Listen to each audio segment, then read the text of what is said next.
Ang susunod na trailer ay rated H for honest.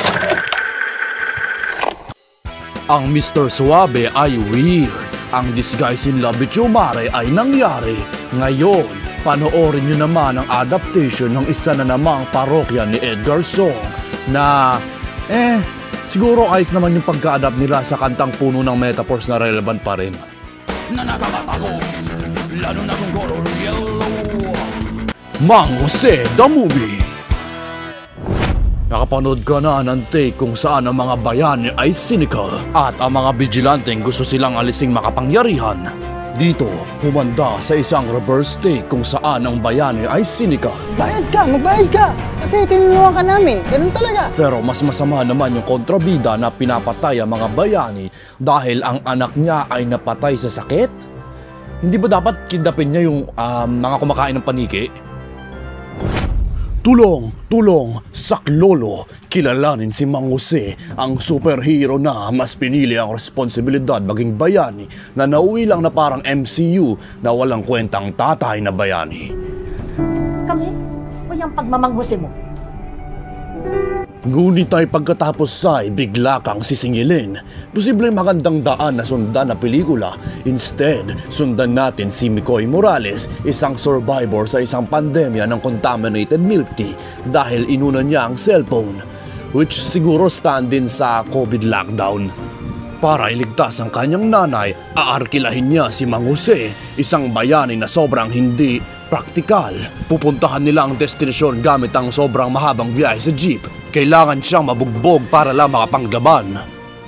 Iniipon ko, tapos yun ang ibabanat ko. Baga mas masakit, mas malakas. At ang kanyang powers ay kasing lala ng mga cellphone ni Unbox Diaries. System malfunction. Reset required. At nagkataon na nasabi ko yung pangalan ni Unbox Diaries dahil wag na wag kayong o-order ng cellphone na ito, I mean superhero. Nakita nyo na siyang gumanap bilang artistang palasigaw. Ngayon, panoorin nyo naman si Manilyn Reynes sa panibagong acting role. Isang kalaban ng tagapagligtas sa isang karakter na sobrang iba talaga. Literal na tinakpan yung mukha niya para sa labanan. Baby steps pa lang yan, Elsa, my friend. Dahil utusan niya yung mas may maraming nagawang aksyon. Si Lance, isang minion na relatable sa panahon ng 2020. Nagsusot siya ng face mask, utusan siya ng nanay na nasa lockdown. Nagkaroon ng oras mag-online selling at gumamit ng voice changer para mag-catfish online. Sakit, Besh? Kulang ka siguro sa calcium. Agak! Pasina! Pasneya! Apaya! Oh! Ang bakit? Ano, hindi na epic yung boss mo, no, bes? So, abangan ito pag pinalabas siya sa iHeart Movies dahil hindi ka magbabayad sa Viva Max. Na merong pahiwatig pa rin sa distributor nito.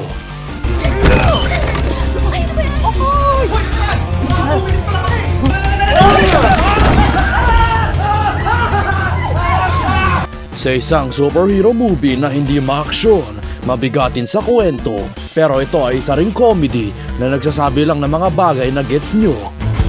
Combo now ready. Uy, gets nyo yun, one hit combo? Kanta yun ng parokya ni Edgar eh.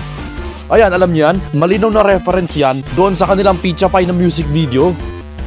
Or mga biro kung saan pinapagkumpara lang yung mga artista. Jet Li, Bruce Lee, Jackie Chan, ha? Tol, nagsasabi ka lang ng mga pangalan. Ano nakakatawa ron? Well, awkward na to kasi susunod ko rin gagawin ay magsasabi ng mga pangalan. Starring Markiplier, Miles Morales. Matatakot lahat, lalo na si Pepito. Ay, hindi ako drug pusher. Gay Bane, Janet Tink Napoles, and Ben Medina. Daddy Longlegs.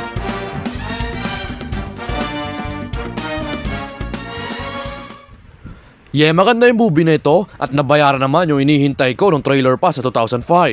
Pero meron naman silang bagong utang.